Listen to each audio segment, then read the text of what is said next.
오늘 그 정부의 건의한 사항에 대해서 우리 도민들께 알려드릴 내용이 있어서 왔습니다.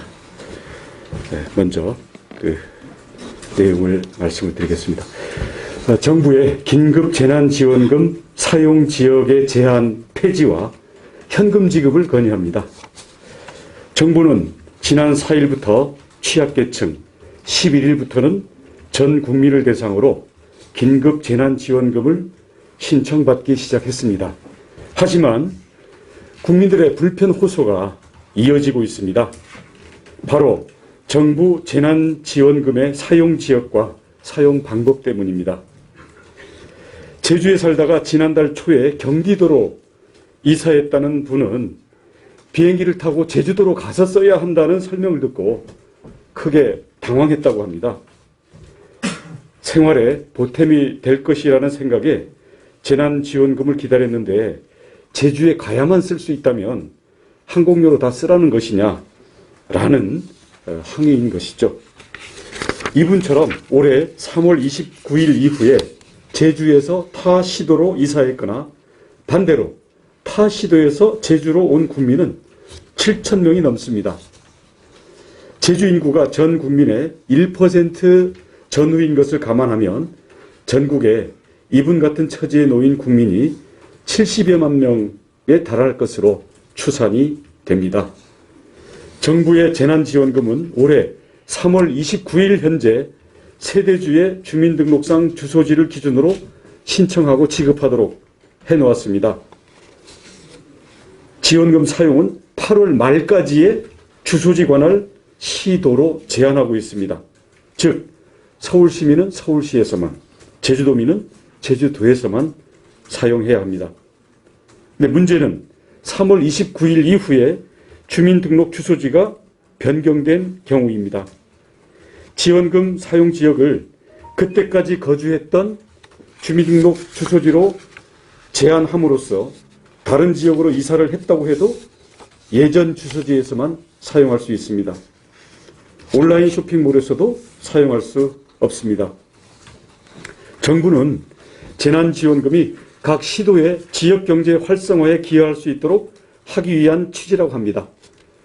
그러한 정책 목표도 이해가 안 되는 것은 아닙니다만은 그로 인한 정책 사각지대가 생겼고 긴급한 필요에 국민이 쓴다라고 하는 본질적인 정책 목표에 대해서는 큰 구멍이 생긴 것입니다. 그리고 그 불편은 고스란히 국민에게 돌아옵니다. 그러한 근거에서 제주특별자치도는 정부의 긴급 재난지원금의 사용지역 제한을 폐지해 줄 것을 공식 건의합니다. 즉, 전 국민에게 지급하는 정부 재난지원금의 사용지역 제한을 풀어야 합니다.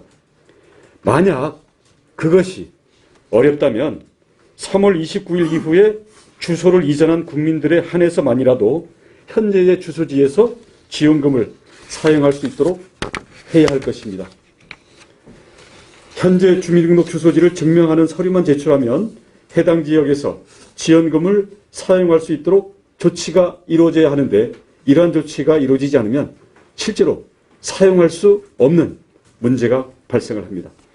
또한 정부 재난지원금이 현재는 카드 포인트와 상품권으로 지급되고 있습니다만 현금 지급을 추진할 필요가 있다고 봅니다. 제주도는 이미 제주형 재난긴급생활지원금 전액을 현금으로 지급하고 있습니다.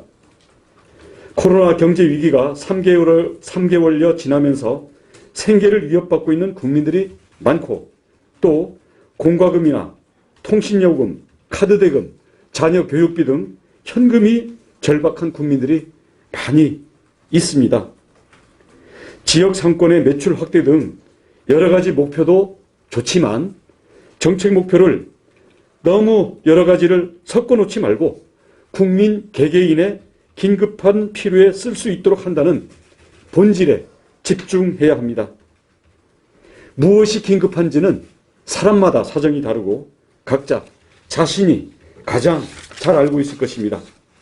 특히 소득 수준이 낮을수록 현금 필요가 클 것입니다. 이왕 국민들에게 긴급 지원을 하는 것이라면 돈 쓰는 것까지 일일이 제한하려 하지 말고 국민을 믿고 지급해야 합니다. 지역 상품권을 지급하고 있는 다른 시도의 경우에도 상품권을 현금으로 바꿔 쓰거나 이를 이용한 상품권 할인 재테크 영업이 등장하고 상품권이 특정 상권이나 특정 업종에 몰리고 물가 교란이 일어나는 등 부작용도 있습니다. 그러나 현금으로 지급한 제주도에서는 이런 문제가 없습니다. 효과 면에서도 사용처에 제한이 있고 사용기간이 정해진 카드 포인트 충전이나 상품권보다는 현금 지원이 효과적이라고 봅니다. 긴급재난지원금은 국민들을 위한 지원금입니다. 국민 모두가 편리하게 그리고 자신이 가장 긴급한 곳에 사용할 수 있도록 해야 합니다. 그런 의미에서 정부 재난지원금의 사용지역 제한 폐지와 현금 지급 방식으로의 변경을 건의합니다.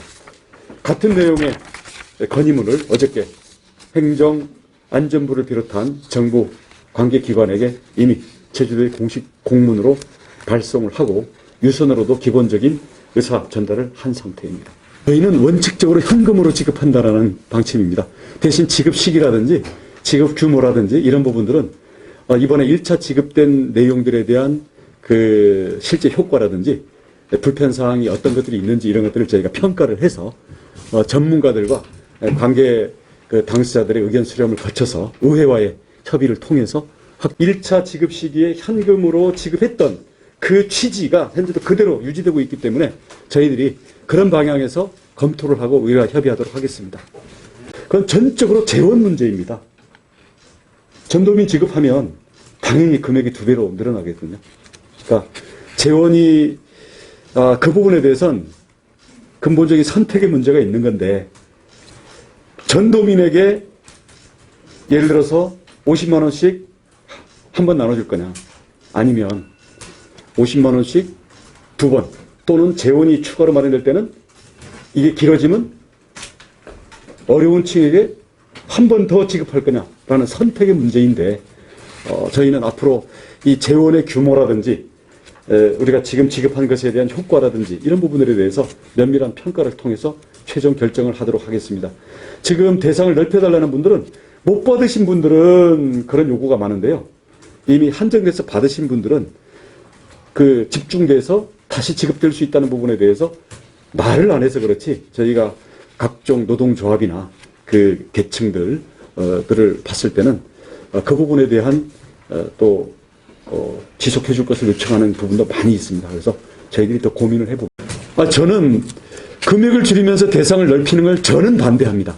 그러니까 토론을 거쳐서 근데 제가 그런 생각을 갖고 있다는 게 뭐 무조건 내 생각대로 해야 된다는 건 아닌데 저의 기본 생각은 우리가 불난집에 물을 집중해서 부어야 되는 것처럼 이것은 재난 당한 곳에 더 긴급한 곳에 주는 것이 저는 더 정의로운 것이라고 생각합니다. 정의라는 것은 같은 것은 같게 다른 것은 다르게 하는 것이 근본적인 정의라고 생각을 합니다. 더 어려움에 처한 사람이 있는데 이것을 뭐 여러 가지 실무적인 문제라든지 왜 나는 안 주냐라는 문제를 가지고 전부 조금씩 나눠 갖는 게 과연 그게 정의로운 것인지 재원만 충분하다면 저는 뭐 다 주는 게 어려운 사람에게 가야 될 100만 원을 왜 아직 안정되어 있는 사람이 50만 원씩 다 가져가야 되는 것인지 그 부분에 대해서는 물론 평행선이긴 하지만 저는 그런 일부 사각지대가 있으면은 그 부분을 최대한 보완을 한다는 전제하에 아니면 정말 소득 급감이라든지 자영업이 어려우면 그 특정 대상을 대칭으로는 우리가 예를 들어서 고정비용이 지출되는 게 있기 때문에 뭐 이 부분에 대해서 지원한다 이런 것들을 검토할 수 있다고는 봅니다만은 그런 이 일부 사각지대가 있을 수 있다는 것 때문에 모두에게 지급하라라는 것은 우리 한정된 재원을 가지고 일단 그렇게 했고 나중에는 제한할 수도 없을 겁니다. 지금은 한 번 주고 끝날 것처럼 하지만 이 위기가 9월까지 10위까지 갈지 12월까지 갈지 잘 아무도 모르는 거거든요. 빨리 끝나기를 바라지만 그래서 비록 아쉬움이 있지만 가급적이면 더 긴급한 쪽에 그리고 더 지속적으로 지원할 수 있는 그러한 우리 한정된 자원을 활용하는 어떤 방법론을 갖고 가자 그런 취지인 것이기 때문에 이런 점에 대해서는 평가도 계속하고 저희들도 내부 검토도 더 지속적으로 소득 급감에 대한 자료를 제출하거나 아니면 저희가 일일이 이런 기준을 저희가 자료를 갖고 있는 게 아니기 때문에 저희가 본인은 조금 번거롭겠지만 이의 신청을 하면 저희들이 이의 신청할 수 있는 그 구체폭을 가급적이면 넓히려고 합니다. 근데 이 부분은 지금 저희가 국세청 자료를 갖고 있지 않는 한은 건강보험 데이터가 그나마 상대적으로 가장 실체에 접근한 자료라고 보기 때문에 그 부분을 기본으로 하고 있는 거고요. 그게 완벽하지 않고 실제 억울한 경우가 있을 수가 있기 때문에 이의 신청 제도를 활용해서 가급적 이 부분을 보완해 보려고 하고 있습니다. 그래도 100%가 안 될 거라는 건 저희들은 인정을 지금 50만 원이 어려운 사람이 이게 6개월 가면은 그때는 더 어려워지지 않겠습니까?